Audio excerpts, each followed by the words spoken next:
Shalom Bapak Ibu Saudara di rumah masing-masing. Saya percaya kasih Tuhan selalu ada di tengah-tengah kita. Yuk sebelum kita dengar firman Tuhan, kita berdoa. Bapak, kami bersyukur buat hari ini. Sebentar kami akan mendengarkan kebenaran firman Tuhan. Mari Tuhan berbicara buat setiap kami pakai hamba-Mu, supaya setiap yang disampaikan itu berasal dari Tuhan, mengubahkan hidup kami. Dalam nama Yesus kami berdoa bersyukur. Haleluya. Amin. Ya, sekali lagi shalom Bapak Ibu, saya percaya damai sejahtera kasih Tuhan senantiasa beserta dengan kita. Apa kabarnya jemaat shalom? Wah, di rumah masing-masing, ada yang di kamar masing-masing bilang, luar biasa, semangat, horas. Baik, hari ini saya akan menyampaikan kebenaran firman Tuhan dengan judul mengalahkan ketakutan. Mari saya ajak kita buka kebenaran firman Tuhan di dalam 2 Timotius pasal yang pertama, ayat yang ke-7. 2 Timotius pasal yang pertama ayat yang ke-7. Kalau sudah ketemu katakan amin. Yes, amin. Saya akan bacakan ya. Sebab Allah memberikan kepada kita bukan roh ketakutan, melainkan roh yang membangkitkan kekuatan, kasih dan ketertiban. Bapak Ibu Saudara, di tengah-tengah pandemi corona ini ada banyak sekali orang yang takut karena berbagai kejadian. Ada yang punya banyak masalah. Ada yang kelihatannya dari luar tampak baik-baik saja, tetapi di dalamnya tidak seperti itu. Hari-hari ini kebetulan saya ada beberapa acara, saya harus keluar rumah beserta dengan istri saya. Dan saya melihat beberapa orang di sekeliling kompleks kami ini, ada orang yang mencari uang dengan cara dia menggunakan kostum boneka yang besar. Bapak Ibu pernah melihat ya, ada yang pakai kostum Pooh, ada yang Mickey Mouse yang lucu-lucu. Jadi dia pakai gede dan biasanya itu wajahnya tersenyum. Jadi dia duduk atau berdiri di perempatan lalu menyapa setiap yang lewat, kayaknya gini. Bonekanya tersenyum. Jadi seakan-akan mengatakan kepada orang yang sedang lewat, ayo bersemangat, ayo tersenyum, ayo berbahagia. Dan beberapa saya lihat. Beberapa saat kemudian secara tidak sengaja, saya juga melihat ada salah satu tokoh yang tadi yang masih menggunakan boneka sedang beristirahat. Dan pada waktu dia sedang beristirahat, topengnya dibuka. Dan pada waktu topengnya dibuka, saya melihat wajah yang kelelahan sekali, yang kepanasan, yang dibanjiri oleh keringat dan kelihatan seperti lelah sekali. Mungkin hatinya sedang berkata, aduh berat banget hidupku. Rasanya kok aku harus bekerja seperti ini. Tidak seperti yang dia tampilkan. Bapak Ibu, hari-hari ini ada banyak orang yang dari luarnya seakan-akan berbahagia dan tertawa. Aku baik-baik aja, aku tidak punya masalah apa-apa. Tetapi di dalamnya penuh ketakutan. Tetapi di dalamnya ada hal-hal yang mengikat dia. Dan firman Tuhan hari ini yang sudah kita baca, Allah memberikan kepada kita bukan roh ketakutan, melainkan roh yang membangkitkan kekuatan, kasih dan ketertiban. Seharusnya pada waktu kita menjalani apapun yang terjadi di dalam hidup kita, bukan ketakutan yang mendominasi, tetapi adalah sukacita yang dari Tuhan. Penulis buku terkenal yang bernama Zig Ziglar pernah berkata, kalimatnya luar biasa ini. Ketakutan adalah ruangan gelap, tempat semua yang buruk berkembang. Jadi Ziglar meneliti dan menuliskan, pada waktu orang yang hidup di dalam ketakutan, di situ banyak hal buruk yang berkembang. Pada waktu kita sedang mengalami ketakutan, hati kita diarahkan kepada pemikiran-pemikiran yang belum tentu terjadi. Waduh, nanti saya tidak makan. Waduh, nanti saya ikut menderita. Waduh, nanti hidup saya akan semakin terjepit. Keadaan akan semakin kacau. Why? Kenapa? Karena takut. Bapak Ibu, saya tidak sedang mengatakan kita tidak bisa punya masalah. Mungkin Bapak Ibu yang sedang mendengarkan kebenaran firman Tuhan pagi hari ini, kita semua sedang dalam kondisi bermasalah. Tetapi firman Tuhan mengajarkan kepada kita supaya kita tidak terikat di dalam masalah itu, supaya kita tidak hidup di dalam ketakutan itu. Yang seharusnya lebih banyak ada di dalam hidup kita adalah kekuatan, kasih, dan ketertiban. Saya mau ajak kita membuka dalam kitab 1 Samuel pasal yang ke-17. 1 Samuel 17 ayat 1 sampai 10. Saya akan bacakan dengan cepat saja. Firman Tuhan berjudul Goliat menantang tentara Israel. Jadi pada waktu itu ada tentara Filistin yang gede banget seperti raksasa sedang menantang barisan tentara Israel. Saya akan bacakan. Orang Filistin mengumpulkan tentaranya untuk berperang. Mereka berkumpul di Soko yang di tanah Yehuda dan berkemah di antara Soko dan Aseka di Efes Damim. Saul dan orang-orang Israel juga berkumpul dan berkemah di lembah Tarbantin. Mereka mengatur barisan perangnya berhadapan dengan orang Filistin. Orang Filistin berdiri di bukit sebelah sini dan orang Israel di sebelah sana dan lembah di antara mereka. Sampai di situ dulu. Orang-orang Israel dengan tentaranya, dengan barisannya, siap bukan untuk berkemah, siap untuk berperang, siap untuk menghadapi musuh. Begitu juga orang Filistin. Ayat keempat, lalu tampillah keluar seorang pendekar dari tentara orang Filistin namanya Goliat dari Gat. Tingginya 6 hasta sejengkal. Ketopong tembaga ada di kepalanya dan ia memakai baju sirah yang bersisik. Berat baju sirah ini 5.000 shikal tembaga dan memakai penutup kaki dari tembaga. Dan di bahunya ia memanggul lembing tembaga. Gagang tombaknya seperti pesa tukang tenun, dan mata tombaknya 600 shikal besi beratnya, dan seorang pembawa perisai berjalan di depannya. Filistin punya seorang tentara pendekar yang gede banget.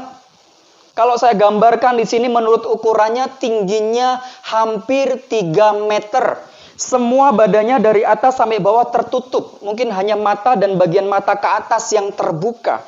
Bayangkan kalau kita menghadapi raksasa yang seperti ini. Dan yang lebih mengejutkan lagi, ada orang yang membawa perisai berjalan di depannya. Senjatanya aja beratnya bisa lebih dari 100 kilo. Ya. Senjatanya lebih dari 100 kilo yang dipakainya semuanya berat banget. Dan ini luar biasa. Ia berdiri dan berseru kepada barisan Israel. Katanya kepada mereka, Bapak Ibu perhatikan. Mengapa kamu keluar untuk mengatur barisan perangmu? Bukankah aku seorang Filistin dan kamu adalah hamba Saul? Pilihlah bagimu seorang dan biarlah ia turun mendapatkan daku. Ia dapat berperang melawan aku dan mengalahkan aku, maka kami akan menjadi hambamu, tetapi jika aku dapat mengungguli dia dan mengalahkannya, maka kamu akan menjadi hamba kami dan takluk kepada kami. Perhatikan ayat 10. Pula kata orang Filistin itu, aku menantang hari ini barisan Israel, berikanlah kepadaku seorang supaya kami berperang seorang lawan seorang.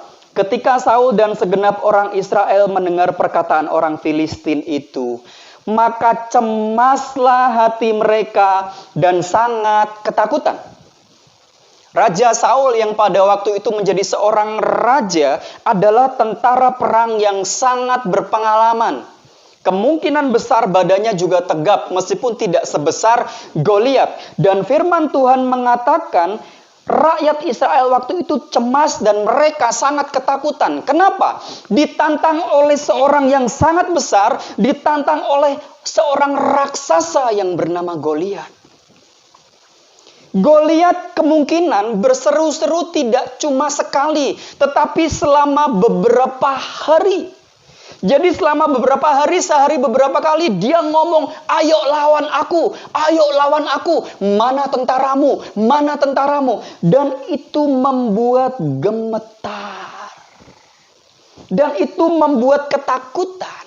Bapak Ibu bayangkan, kalau kita mendengar suara yang menantang, suara yang mengancam, suara yang membuat kita bisa gemetar, dan itu diulang berkali-kali. Saya punya pengalaman sederhana hari-hari ini. Jadi di tempat tinggal saya itu banyak sekali kucing. Saya nggak tahu itu yang punya berapa orang, tapi yang pasti banyak sekali kucing. Jadi kucing-kucing itu suka berkumpul, bukan buat arisan, bukan buat berdiskusi Bapak Ibu, tetapi buat bertengkar. Yang menjadi masalah adalah seringkali kucing-kucing yang bertengkar ini tempat bertengkarnya di atas genteng. Dan beberapa kali genteng rumah kami menjadi sasarannya, menjadi medan pertempurannya. Jadi bisa dibayangkan dari pagi sampai tengah malam setiap beberapa jam ngoeng, ngoeng, ngoeng. Dan kalau misalkan kucing sedang bertengkar itu bukan gini jalannya. Tik tik tik ngoeng, tik tik tik ngoeng. Bukan begitu. Jalannya bisa dan bisa lari-lari, dan apa akibatnya? Genteng bisa diinjak-injak, asbes bisa diinjak-injak, bruk gitu.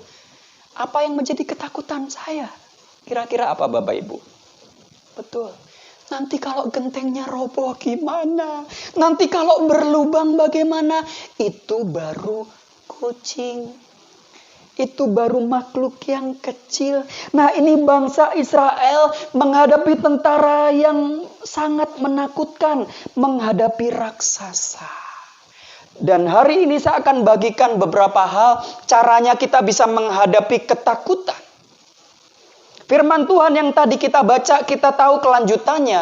Ada seorang anak muda, bahkan ada seorang remaja yang bernama Daud. Yang akhirnya berani menghadap Raja Saul. Siapa dia berani menantang barisan Israel? Kok dia berani-beraninya menghina Allah kita? Aku mau menghadapi dia. Dan Saul pada waktu ngobrol dengan Daud, aimane, letik pisan, belum berpengalaman. Hari ini kita akan sama-sama belajar beberapa hal. Pada waktu bangsa Israel menghadapi raksasa itu, mereka ketakutan. Wah, musuh terlalu besar, masalah terlalu besar sehingga kita tidak mungkin menghadapi. Tetapi tahukah yang dipikirkan Daud, Bapak Ibu? Daud berpikir, musuhnya terlalu besar sehingga tidak mungkin meleset. Yuk, kita belajar lagi dari kebenaran firman Tuhan. Apa yang dikatakan firman Tuhan? Hal yang pertama yang ingin saya bagikan supaya kita bisa mengalahkan ketakutan adalah fokus yang benar. Yuk kita baca 1 Samuel 17 ayat yang ke-26. Saya akan bacakan untuk Bapak Ibu Saudara semua. Lalu berkatalah Daud kepada orang-orang yang berdiri di dekatnya, apakah yang akan dilakukan kepada orang yang mengalahkan orang Filistin itu dan yang menghindarkan cemooh dari Israel? Siapakah orang Filistin yang tak bersunat ini sampai ia berani mencemoohkan barisan daripada Allah yang hidup? Jadi Daud punya fokus yang benar. Fokusnya kemana? Kepada Allah yang besar. Daud percaya punya Allah yang besar dibanding masalah yang besar. Jadi Daud percaya dia punya pengalaman bertahun-tahun sebagai seorang gembala yang berani menghadapi binatang buas, maksud saya, yang akhirnya berani melawan Goliat ini. Fokus kita, mari bukan hanya kepada besarnya masalah. Fokus kita bukan hanya kepada kekurangan kita. Fokus kita bukan hanya kepada hal yang menyedihkan kita, Bapak Ibu. Fokus kita harus terus kepada Tuhan. Fokus kita harus terus mengarah kepada Allah yang besar. Kita buka Mazmur 3 ayat yang keempat. Ini yang dikatakan oleh pemazmur, oleh Daud. Kalau Bapak Ibu juga sedang pegang Alkitab, mari saya undang kita baca bersama-sama ya. Mazmur 3 ayat yang keempat. Saya akan bacakan. Tetapi engkau, Tuhan adalah perisai yang melindungi aku. Engkaulah kemuliaanku dan yang mengangkat kepalaku. Pemazmur berkata, engkau Tuhan perisai yang melindungi aku. Jadi pada waktu Daud sedang menghadapi Goliat yang besar, Daud percaya bahwa ada perisai yang sedang melindunginya. Saya percaya Tuhan yang menjadi perisai kita, yang melindungi setiap kita. Itu tadi yang pertama, Bapak Ibu. Yang kedua adalah berhati-hati dengan yang kita dengar. Berhati-hati dengan orang-orang sekitar kita yang seringkali melemahkan. Kita setiap hari menonton televisi, ada banyak sekali berita. Dan kita harus melatih pikiran kita untuk kita bisa menyaring pikiran kita. Kenapa? Karena dari pagi sampai pagi lagi ada banyak berita yang menakutkan. Ini angka-angka kok tidak menurun atau belum menurun, tapi sehari bertambah, 2 hari bertambah, 3 hari bertambah, kok sudah puluhan ribu orang yang kena corona. Kita harus memastikan bahwa yang kita dengar adalah sesuatu yang baik dan membangun. Bapak Ibu Saudara, pada waktu Daud mencoba ke medan peperangan, kakak-kakak Daud memarahinya. "Hai Daud, ngapain ke sini? Kamu anak kecil, kamu mau ngapain ke sini? Kamu kepo. Kamu kurang kerjaan ya. Kamu pasti berpikiran jahat, kamu pengen nonton perang kan? Sana kamu pulang, sana kamu pulang." Tetapi Daud tidak sedang melakukan itu. Pada waktu Daud ditugaskan untuk memberi makan kepada kakak-kakaknya, dia tidak menganggap bahwa perkataan itu adalah sebuah kebenaran, bahwa dia adalah pengganggu dan tidak bisa apa-apa. Intimidasi ada di sekitar kita. Bapak Ibu, pada waktu saya menyiapkan kebenaran firman Tuhan ini, saya mendapatkan kalimat begini. Kalau kita memiliki penasehat yang salah, maka itu akan bisa berisiko menukar iman kita dengan ketakutan kita. Iman akan apa? Iman akan kebenaran firman Tuhan. Bahwa Tuhan adalah pembebas, bahwa Tuhan adalah penyembuh, bahwa Tuhan adalah yang melepaskan, bahwa Tuhan adalah yang memulihkan. Itu adalah iman kita. Tetapi dunia dan sekitar kita seringkali ngomong, rasanya nggak bisa, rasanya nggak mungkin, rasanya semakin menurun, rasanya bangkrut, dan kemungkinan besar benar-benar seperti itu. Kita menderita, kita nggak bisa apa-apa. Bapak Ibu, kalau saya tanya, siapa yang menjadi penasehat kita akhir-akhir ini? Siapa yang seringkali berhubungan dengan kita di media sosial dan perkataan apa yang disampaikan? Hal-hal apa yang kita masukkan di dalam pikiran kita? Karena apa yang seringkali kita masukkan, itu yang akan keluar. Dan itu yang akan menjadi iman kita. Jadi jangan tukarkan iman kita dengan ketakutan kita. Itu tadi yang kedua. Yang ketiga yang akan saya bagikan adalah jaga hati. Yakinlah kepada ketetapan Allah. Mari saya ajak kita buka di dalam 2 Korintus pasal yang ke-10.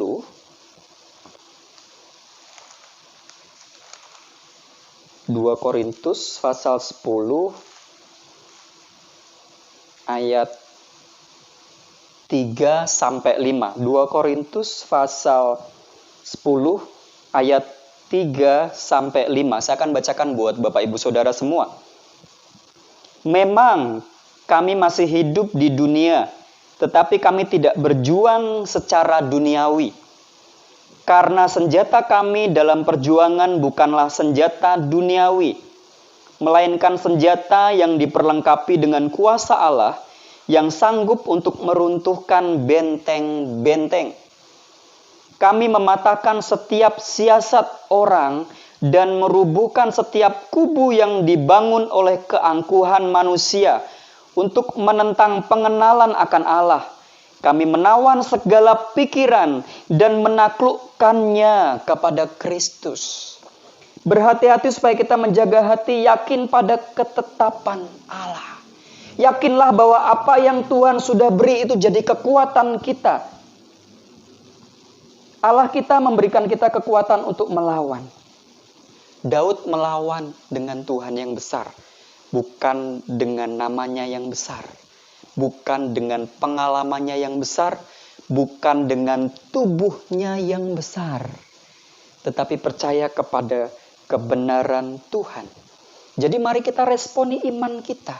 Jangan hidup di dalam ketakutan. Kalau saya ulang lagi di ayat Yang keempat, senjata kami dalam perjuangan bukan senjata duniawi, melainkan senjata yang diperlengkapi dengan kuasa Allah yang sanggup meruntuhkan benteng-benteng. Andalan kita adalah Tuhan. Kita tidak perlu gemetar dengan apa yang terjadi di sekitar kita. Saya ingat sebuah kisah suatu kali di sebuah daerah. Jadi di situ ada kompleks ruko, ada toko-toko, kompleks biasanya orang berbelanja di situ. Nah, suatu kali ada seorang pengusaha yang kaya raya. Dia berkeliling dari satu tempat ke tempat yang lain dan suatu kali dia melihat daerah ruko-ruko itu kayaknya bagus buat berbisnis. Nah, karena orang ini kaya raya, maka dia mendatangi beberapa ruko itu. Apa yang dia perbuatnya? Dia bilang sama pemilik-pemilik toko, toko ini mau saya beli, mau nggak? Silahkan, harganya berapa? Harga mahal pun saya tidak masalah, uang saya banyak. Jadi dia datangin, Bapak Ibu, satu toko ke toko yang lain. Dia datangin semuanya. Di satu gang itu semua pemiliknya dia datangin. Dan dia mau beli semua rukonya. Dan singkat cerita, hampir semua pemilik toko melepaskan rukonya. Dan dimiliki oleh orang kaya ini. Tetapi ada satu pemilik toko yang kebetulan ada di tengah. Tokonya kalau dilihat yang lain juga kayaknya tidak sebesar yang lain.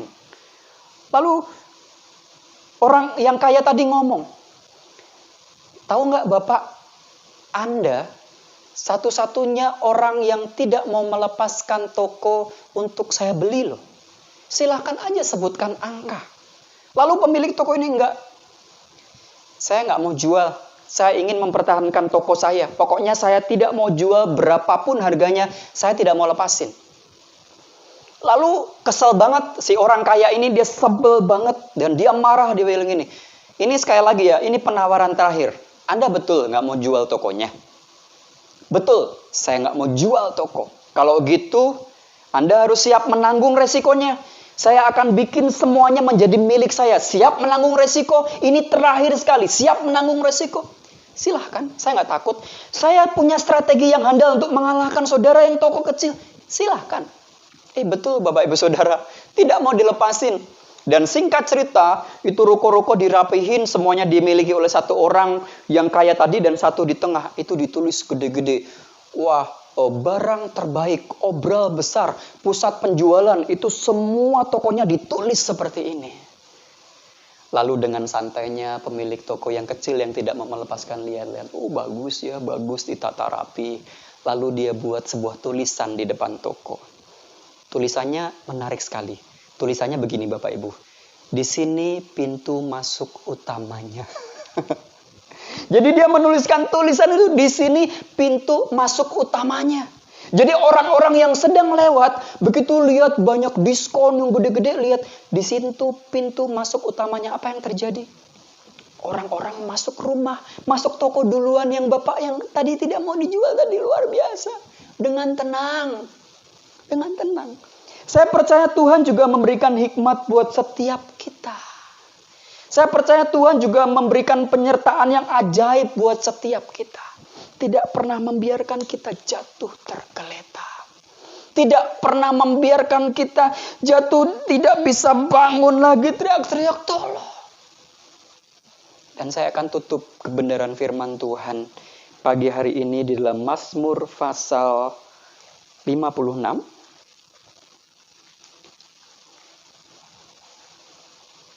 Mazmur 56 ayat 4 dan 5. Mazmur 56 ayat 4 dan 5. Beginilah bunyinya. Waktu aku takut, aku ini percaya kepadamu. Kepada Allah yang firman-Nya ku puji. Kepada Allah aku percaya, aku tidak takut. Apakah yang dapat dilakukan manusia terhadap aku? Jadi pemazmur mengatakan percaya kepada Tuhan. Bapak Ibu, mari kita percaya sama Tuhan. Kita tidak perlu takut. Saya ingat sebuah lagu. Ku tidak takut, sebab Kau besertaku. Ku tidak bimbang, sebab Engkau Allahku, Engkau meneguhkanku. Dan saya percaya bahwa sungguh-sungguh Tuhan yang akan menjadi andalan kita, satu-satunya yang menjadi kekuatan kita. Saya percaya kebenaran firman Tuhan yang akan menguatkan setiap kita. Jangan takut, mari hadapi, dan kita akan tampil sebagai pemenang. Tuhan Yesus memberkati. Mari saya ajak kita semua berdoa, Bapak Ibu Saudara. Terima kasih buat firman Tuhan, buat semua kebenaran yang sudah kami dengar pagi hari ini. Hamba berdoa buat seluruh sidang jemaat Gereja Rehoboth Shalom dimanapun berada.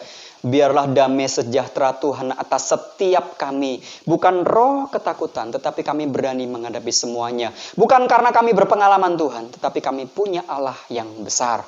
Setiap kebenaran firman Tuhan termeterai dalam hidup kami. Kami praktekkan, kami jadi umat yang menang. Terpujilah namamu kekal sampai selama-lamanya. Dalam nama Tuhan Yesus kami berdoa, kami bersyukur. Haleluya. Amin. Shalom Bapak Ibu, saya serahkan kembali kepada hamba Tuhan.